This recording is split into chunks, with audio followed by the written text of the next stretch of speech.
Hi అండి, welcome to DS informer try methods. నా పేరు సుబ్బారెడ్డి. మనం ఈ వీడియోలో ప్రయోగశాల పద్ధతి లేదా ప్రయోగ పద్ధతి లేదా ల్యాబొరేటరీ మెథడ్ గురించి చూద్దాం.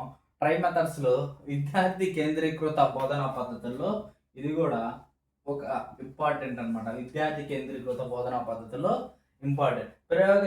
ప్రయోగశాల అనగానే మీకు అర్థమైపోయి ఉంటుంది. ప్రయోగశాలలో ఏముంటాయండి? పరికరాలు ఉంటాయి. ప్రయోగశాలలో ఏముంటాయి? పరికరాలు. విద్యార్థి పరికరాలు ఉపయోగించి ఏదైనా పని చేసినట్లయితే అది ప్రయోగశాల పద్ధతి కిందకి వస్తుందన్నమాట. ఎటువంటి పరికరాలు ఉపయోగిస్తాడు, మరియు ఈ ప్రయోగ పద్ధతిలో ఏమి కనుక్కోవాలి, ఎలా కనుక్కోవాలి అనేది మనం ముందు చూద్దాం. ముందుగా ఈ ప్రయోగ పద్ధతి అంటే ఒకసారి ప్రయోగ పద్ధతిలో ఏమి కనుక్కోవాలి, ప్రయోగ పద్ధతిలో ప్రయోగాలు చేసి మనం కనుక్కోవాల్సినవి సూత్రాలు రాబట్టాలి లేదా కనుక్కోవాలి, లేదా సాధారణీకరణాలు రాబట్టాలి, లేదా నిర్వచనాలు రాబట్టాలి. ఈ మూడు చూడగానే మీకు డౌట్ వచ్చే ఉండాలన్నమాట. సూత్రాలు రాబట్టేది, సాధారణీకరణాలు రాబట్టేది, నిర్వచనాలు రాబట్టేది ఆగమన పద్ధతిలో కదా సార్ అంటే, అవును, ఇవన్నీ ఆగమన పద్ధతిలో కూడా సేమ్ అన్నమాట. మనం గణితంలో లేదా దేంట్లోనైనా రెండు పద్ధతుల్లో మనం సూత్రాలు నిర్వచనాలు రాబడతాం. ఈ ఆగమన పద్ధతికి విస్తరణ రూపమే ప్రయోగ పద్ధతి. ఆగమన పద్ధతికి చాలా జాగ్రత్తగా వినాలి. ఈ పాయింట్ చాలా జాగ్రత్తగా గుర్తుపెట్టుకోవాలన్నమాట. ఆగమన పద్ధతి యొక్క విస్తరణ రూపమే ప్రయోగ పద్ధతి. సార్ ఇప్పుడు ఒక బిట్లో ఒక క్వశ్చన్లో ఆగమన పద్ధతి ప్రయోగ పద్ధతి రెండు ఇస్తే ఏది ఆన్సర్ అవుతుంది అనే దాని మీద ఇప్పుడు క్లారిటీ అనేది ఇవ్వడం జరుగుతుంది అనమాట. ఇస్తాను, ఓకేనా? ఆగమన పద్ధతిలో కూడా మనం సూత్రాలు రాబడతాం, సాధారణీకరణాలు రాబడతాం, నిర్వచనాలు రాబడతాం. ప్రయోగ పద్ధతిలో కూడా మనం సూత్రాలు రాబడుతున్నాం. వీటిని ఉపయోగించి పరికరాలు, ఏదైనా ఒక క్వశ్చన్లో పరికరం అనే మాట వినబడితే దానికి ఆన్సర్ వచ్చేసరికి ప్రయోగశాల పద్ధతి అవుతుంది, ఆగమన పద్ధతి కాదు. ఒకసారి కొన్ని ఎగ్జాంపుల్స్ చూద్దాం. ఇప్పుడు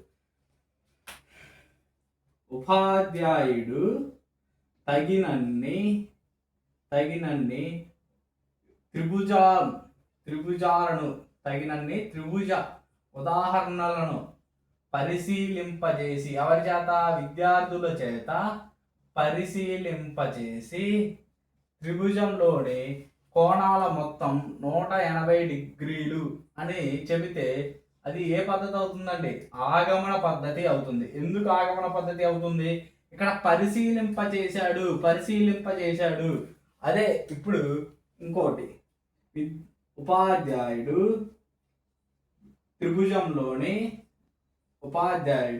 త్రిభుజంలోని కోణాలన్నిటినీ విద్యార్థుల చేత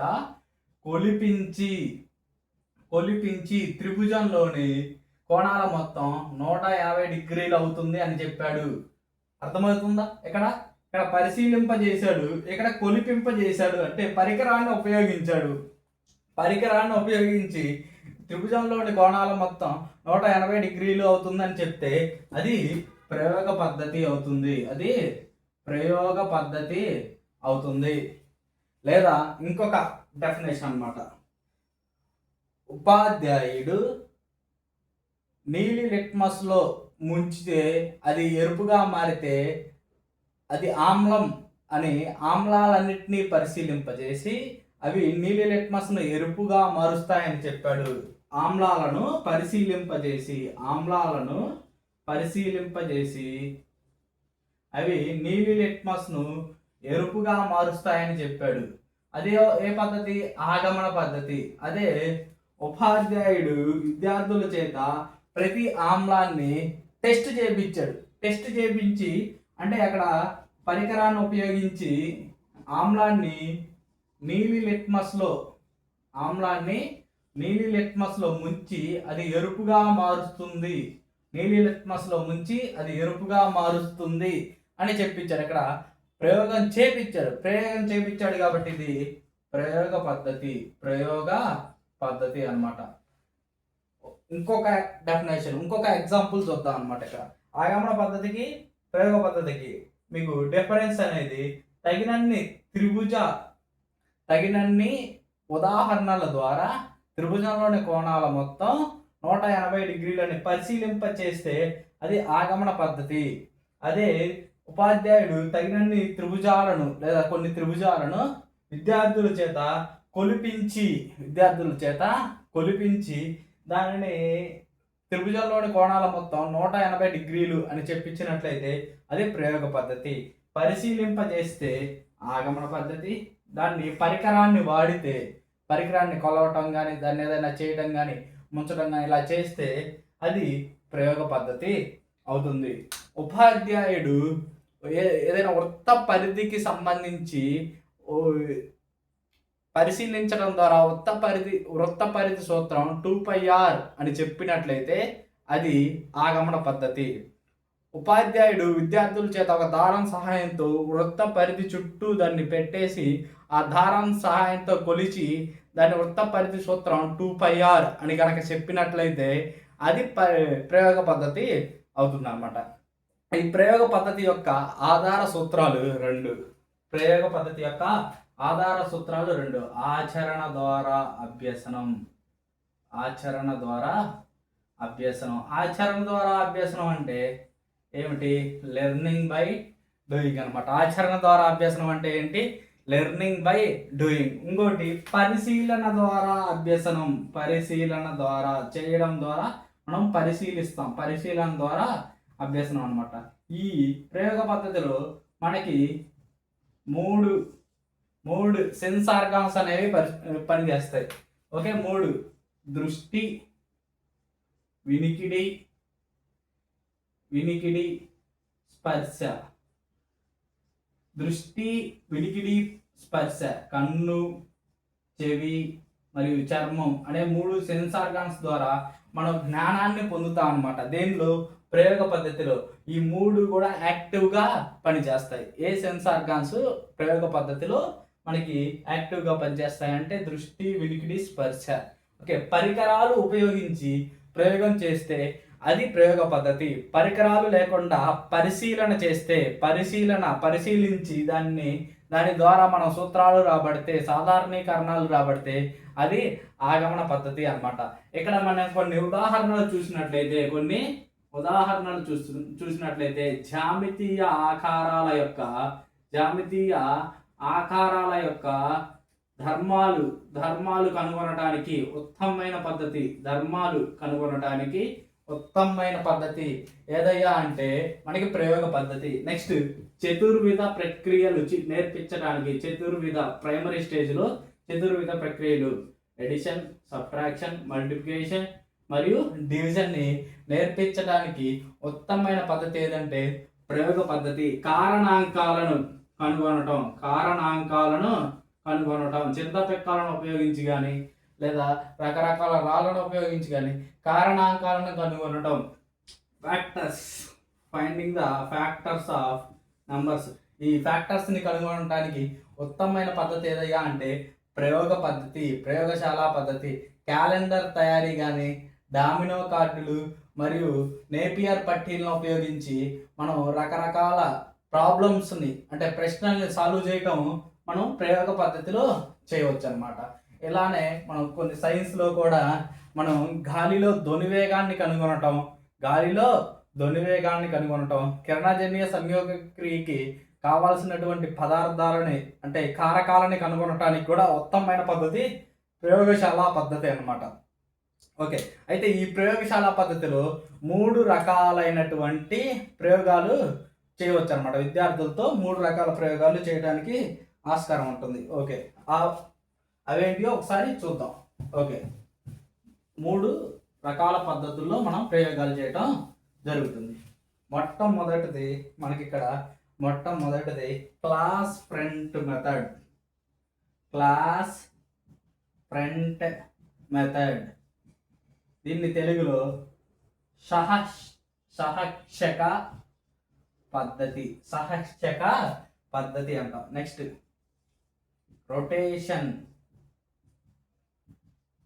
రొటేషన్ ఆర్ గ్రూప్ మెథడ్. సామూహిక పద్ధతి. సామూహిక పద్ధతి. నెక్స్ట్ ఇక్కడ డివిజన్ ఆర్ పార్ట్ మెథడ్, విభాగాల పద్ధతి. ఈ 3 రకాల పద్ధతుల్లో మనం ప్రయోగాలు ఎలా చేయాలనేది ఒకసారి చూద్దాం అన్నమాట. ఒకసారి క్లాస్ ఫ్రంట్ మెథడ్ అంటే సహర్షక పద్ధతి. ఈ క్లాస్ ఫ్రంట్ మెథడ్లో మనం ప్రయోగాలు చేయడం అనేది ఎలాగో ఇప్పుడు చూద్దాం. క్లాస్ ఫ్రంట్ మెథడ్ అంటే ఒక క్లాస్లో లేదా ఒక తరగతిలో 20 మంది విద్యార్థులు ఉంటే ఆ విద్యార్థులందరికీ సరిపడా మనకి పరికరాలు ఉన్నట్లయితే ప్రతి ఒక్క విద్యార్థికి మనం ఒక్కొక్క పరికరం ఇచ్చి మనం ప్రయోగం చేపిస్తే అది క్లాస్ ఫ్రంట్ మెథడ్ అవుతుంది. ఓకేనా? ఒక తరగతిలో లేదా ఒక క్లాసులో 20 మంది విద్యార్థులు ఉంటే మన దగ్గర కూడా 20 రకాల పరికరాలు ఉంటే ప్రతి ఒక్క విద్యార్థికి మనం ఒక్కొక్క పరికరం ఇచ్చి దాన్ని చేయించడానికి ఆస్కారం ఉంటుంది. కాబట్టి అలాంటి ప్రయోగాన్ని మనం క్లాస్ ఫ్రంట్ మెథడ్ లేదా సహర్షక పద్ధతి అని అంటాం అన్నమాట. ఇక్కడ ఈ పద్ధతి సహర్షక పద్ధతి అనేది వైయక్తిక పద్ధతి, అంటే ఒక్కొక్కరు చేసే పద్ధతి అన్నమాట. ఇది ఎలాంటి పద్ధతి? వైయక్తిక పద్ధతి, అంటే ఎవరికి వాళ్ళే చేయాలన్నమాట. ఈ క్లాస్ ఫ్రంట్ మెథడ్లో మనకి 20 రకాల పరికరాలు దొరుకుతున్నాయి అంటే అవి ఎలాంటి పరికరాలు అయి ఉండొచ్చు అని, అవి ఖరీదు తక్కువయి లేదా ఖర్చు తక్కువయి అంటే తక్కువ విలువ చేసేటటువంటి పరికరాలు ఇక్కడ క్లాస్ ఫ్రంట్ మెథడ్లో ఉపయోగించడం జరుగుతుంది. మన వెర్నియర్ క్యాలిపర్స్ కానీ లేకపోతే ప్రకృతిలో సహజంగా దొరికే రాళ్ళు, ఆకులు, కర్రపుల్లలు ఇలాంటి వాటిని ఉపయోగిస్తే అది క్లాస్ ఫ్రంట్ మెథడ్లో ఉపయోగిస్తాం. అదే ఖర్చు ఎక్కువ పెట్టేటటువంటి వాటిని అయితే రొటేషన్ లేదా గ్రూప్ మెథడ్లో ఉపయోగిస్తాం అన్నమాట. అవి ఎక్కువగా దొరకవు కాబట్టి. ఓకే, ఇవి ఇక్కడ వైయక్తిక పద్ధతి. ఈ వైయక్తిక పద్ధతిలో ఒక్కొక్క విద్యార్థికి ఒక్కొక్క ప్రయోగ పరికరం ఇచ్చి క్లాస్ మొత్తాన్ని ఒకేసారి మనం ప్రయోగం చేస్తాం అన్నమాట. అదే class front method. Okay, next rotation method. తగినన్ని పరికరాలు అందుబాటులో లేనప్పుడు, తగినన్ని పరికరాలు అందుబాటులో లేనప్పుడు లేదా ఒకే ఉద్దేశం కలిగిన రకరకాల ఒకే ఉద్దేశం కలిగిన ఒక ప్రయోగాన్ని రకరకాల వాళ్ళతో చేయించేటటువంటి పద్ధతి. మరి ఒకే ఉద్దేశం కలిగిన విభిన్న ప్రయోగాలను చేయించడానికి ఇది రొటేషన్ మెథడ్ని ఉపయోగిస్తాం. ఒకే ఉద్దేశం కలిగిన విభిన్న ప్రయోగాలు అంటే ఒక ఎగ్జాంపుల్ చూద్దాం. ఇక్కడ ఆమ్లాలు నీలి లిట్మస్ని ఎరుపుగా మారుస్తాయి. నీలి లిట్మస్ని ఎలా మారుస్తాయి? ఎరుపుగా మారుస్తాయి.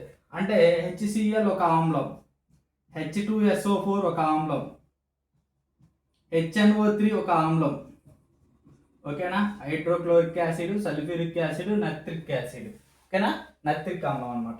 ఇక్కడ మనం ఒక క్లాసులో 15 మంది విద్యార్థులు ఉంటే 15 మందిని 3 గ్రూపులుగా చేసి ఒక్కొక్క గ్రూప్కి ఒక్కొక్క ఆమ్లాన్ని ఇచ్చాం, ఒక్కొక్క గ్రూప్కి ఒక్కొక్క ఆమ్లాన్ని ఇచ్చాం. అప్పుడు వీళ్ళు ఫస్ట్ గ్రూప్ వాళ్ళే HClని టెస్ట్ చేసేసి దాన్ని అది నీలి లిట్మస్ని ఎరుపుగా మార్చింది సార్, ఇది ఒక యాసిడ్ అని చెప్తారు. సెకండ్ గ్రూప్ వాళ్ళు మళ్ళీ H2SO4ని టెస్ట్ చేసి అది నీలి లిట్మస్ని ఎరుపుగా మార్చింది సార్, అది కూడా ఒక యాసిడ్ అని చెప్తారు. థర్డ్ గ్రూప్ వాళ్ళు HNO3ని టెస్ట్ చేసి అది నీలి లిట్మస్ని ఎరుపుగా మార్చింది సార్, అది కూడా ఒక యాసిడ్ అని చెప్తారు. తర్వాత ఏం చేస్తారు? వీళ్ళు గ్రూపుల్లో ఉన్నటువంటి ఆమ్లాలని ఒకరికొకరు రొటేషన్ అంటే ఒకరి తర్వాత ఒకరు మార్చుకుంటూ ఉంటారు అనమాట. ఒకరి తర్వాత ఒకరు మార్చుకుంటూ ఉంటారు. దాన్ని రొటేషన్ లేదా గ్రూప్ మెథడ్ అంటాం. గ్రూప్ మెథడ్ ఇది ఒక సామూహిక పద్ధతి. సామూహిక అంటే విద్యార్థులు కొంతమంది కలిసి పనిచేస్తారు అనమాట ఈ పద్ధతిలో. Okay, next division method. ఒకసారి ఈ పద్ధతి అంటే ఒకే ఉద్దేశం కలిగినటువంటి ప్రయోగాన్ని విభిన్న రకాలలో చేయడానికి రకరకాలుగా, ఇప్పుడు ఒకే ఉద్దేశం ఆమ్లాలు కనుక్కోవాలి, అవి ఎలా కనుక్కోవాలి? నీలి లిట్మస్ని ఎరుపుగా మారిస్తే ఆమ్లాలు, ఒకే ఉద్దేశం కలిగింది. విభిన్న రకాల ప్రయోగాలు HCl, H2SO4, HNO3 వాటిని మనం నీలి లిట్మస్ని ఆమ్లంలో ముంచి అది ఎరుపుగా మారిందా లేదా అనేది టెస్ట్ చేస్తాం అనమాట. ఒక్కొక్క గ్రూప్కి ఒక్కొక్కటి ఇచ్చాం. దాన్ని తర్వాత ఏం చేస్తాం, రొటేట్ చేస్తూ ఉంటాం అనమాట. డివిజన్ మెథడ్ ఇది ప్రయోగ పద్ధతి పెద్దది అయినప్పుడు ఉపయోగించే మెథడే ప్రయోగ పద్ధతి పెద్దది అయినప్పుడు ఉపయోగించే మెథడే డివిజన్ లేదా పార్ట్ మెథడ్, విభాగాల పద్ధతి. ముందుగా ఈ ప్రయోగాన్ని ఏం చేస్తాం, కొన్ని పార్ట్స్గా డివైడ్ చేసి ఒక్కొక్క గ్రూప్లో 5గురు ఉంటే 5గురికి 5 రకాల పనులు అప్పగిస్తాం అన్నమాట. 5గురికి 5 రకాల పనులు అప్పగిస్తాం అన్నమాట. ఇప్పుడు గాలిలో ధ్వనివేగాన్ని కనుగొనడానికి L1ని ఒకరు, L2ని ఒకరు వివిధ పవన పుణ్యాల దగ్గర ఆ గాలిలో ధ్వనివేగం ఎలా ఉంది అనేది కనుగొనటానికి ఒక్కొక్క విద్యార్థికి ఒక్కొక్క పనిని అప్పగించి చివరిగా క్యాలిక్యులేషన్స్ ఒకరు చేయాలని రకరకాల పనుల్ని రకరకాల వ్యక్తులు చేస్తే, అంటే ఇక్కడ 5గురు సమానమైనటువంటి పనుల్ని పంచుకున్నారు. దాన్నే విభాగాల పద్ధతి డివిజన్ మెథడ్, పార్ట్ మెథడ్ అంటాం. మనం ఒక పాఠాన్ని బోధించేటప్పుడు ఒక రోజులోనే మొత్తం బోధించలేం. దాన్ని ఎలా బోధిస్తాం, దాన్ని ఒక్కొక్క పార్ట్ వైజ్గా డివైడ్ చేసుకొని బోధిస్తాం అన్నమాట.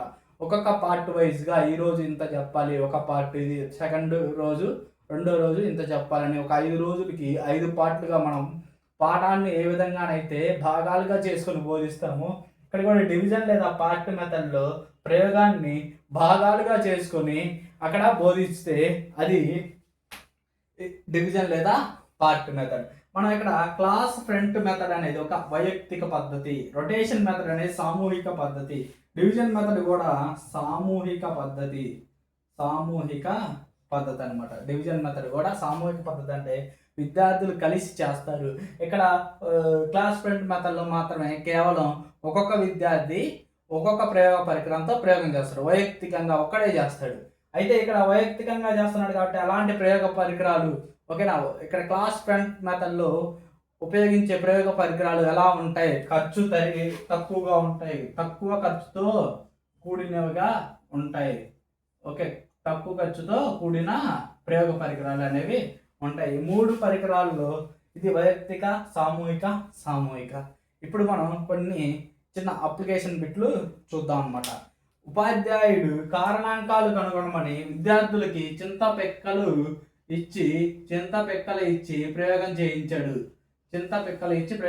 అప్పుడు వీటిల్లో ఏ పద్ధతిని ఉపయోగించుంటాడు, అది ఖచ్చితంగా క్లాస్ ఫ్రంట్ మెథడ్. అంటే చింతపిక్కలు ఎన్ని కావాలంటే అన్ని ఉంటాయి కాబట్టి ఒక్కొక్కరికి ఎన్ని కావాలంటే ఒక 10 ఇవ్వచ్చు. 10 ఇచ్చేసి మనం 5 యొక్క కారణాంకాలనే కనుగొనమనొచ్చు అనమాట. అప్పుడు ఏమేమి వస్తాయి, 5 యొక్క కారణాంకాలు అన్నప్పుడు 1 వస్తుంది, 5 వస్తుంది, 2 వస్తాయి. 5 యొక్క కారణాంకాలు అన్నప్పుడు 1, 5 తప్ప వేరేవి రావన్నమాట. అట్లాగా క్లాస్ ఫ్రంట్ మెథడ్ని ఉపయోగిస్తాడు. నెక్స్ట్ గ్రూప్ మెథడ్ అంటే ఆ పరికరాలు తగినన్ని లేనప్పుడు ఉపయోగించేదే రొటేషన్ లేదా గ్రూప్ మెథడ్. నెక్స్ట్ డివిజన్ లేదా పార్ట్ మెథడ్. ప్రయోగ పద్ధతి పెద్దది అయితే ఉపయోగించేదే డివిజన్ లేదా పార్ట్ మెథడ్, విభాగాల పద్ధతి ఇదన్నమాట. నెక్స్ట్ ఒకసారి మళ్ళీ ప్రయోగ పద్ధతికి ఆగమన పద్ధతికి ఒక డిఫరెన్స్ మళ్ళీ ఒకసారి చూద్దాం. ప్రయోగ పద్ధతిలో మనం సూత్రాలు కనుగొంటాం, సాధారణీకరణాలు రాబడతాం, నిర్వచనాలు రాబడతాం. ఆగమన పద్ధతిలో కూడా సూత్రాలు, సాధారణీకరణాలు, నిర్వచనాలు రాబడతాం. అయితే వీటికి డిఫరెన్స్ ఏంటి సార్? ప్రయోగ పద్ధతిలో పరికరాలు ఉపయోగిస్తాడు. పరికరాలు ఉపయోగించి లేదా కొలవడం ద్వారా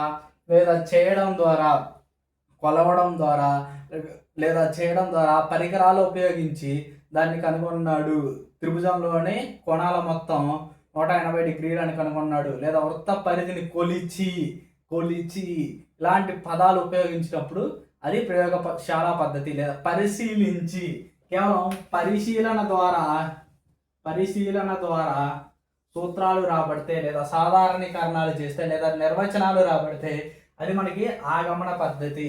ప్రయోగ పద్ధతికి ఆగమన పద్ధతికి డిఫరెన్స్ అనేది అర్థమైంది అనుకున్నాను. ఇప్పుడు ఈ ప్రయోగ పద్ధతికి ఉన్నటువంటి మెరిట్స్, ప్రయోజనాలు లెర్నింగ్ బై డూయింగ్ని ప్రోత్సహిస్తుందండి. ఇది లెర్నింగ్ బై డూయింగ్. మనం మొదట్లోనే దీని ఆధార సూత్రం చెప్పుకున్నాం. ఆచరణ ద్వారా అభ్యసనం అనేది, పరిశీలన ద్వారా అభ్యసనం అని కూడా చెప్పుకున్నాం. లెర్నింగ్ బై డూయింగ్ని ప్రోత్సహిస్తుంది. ఈ ప్రయోగ పద్ధతి ద్వారా చెప్పినటువంటి విషయాలు చాలా కాలం గుర్తుంటాయి. ఓకే, ఈ ప్రయోగ పద్ధతిలో గణితాన్ని బోధించడం ద్వారా గణితానికి అమూర్త స్వభావం ఉందన్న ఊహాగానాలు విద్యార్థుల్లో తొలగిపోతాయి. అమూర్త స్వభావం, గణితం అంటే అమూర్తం, 1 2 3 లేకపోతే వాటి ఎడిషన్ కానీ సబ్ట్రాక్షన్ కానీ ఏదైనా కానీ మనం ఇట్లా అమూర్త భావనల ద్వారా కాకుండా ప్రయోగాలు చేసి లేదా చింతపిక్కలను ఉపయోగించి లేదా ఐస్ క్రీమ్ స్టిక్స్ ఉపయోగించి చెప్పినట్లయితే విద్యార్థికి గణితం అంటే అమూర్తమైనది కాదు, అక్కడెక్కడో లేదు, మన చుట్టూ ఉంది అనే విద్యార్థికి గణితానికి అమూర్త స్వభావం ఉందన్న భావన విద్యార్థిలో తొలగిపోతుంది అనమాట. నెక్స్ట్, మూర్త మరియు ప్రత్యక్ష అనుభవాలు విద్యార్థికి ఏర్పడతాయి. మూర్త లేదా ప్రత్యక్ష అనుభవాలు విద్యార్థికి ఏర్పడతాయి అనమాట. మూర్త అనుభవాలు ప్రత్యక్షంగా విద్యార్థి చూసి నేర్చుకుంటాడు, చేసి నేర్చుకుంటాడు.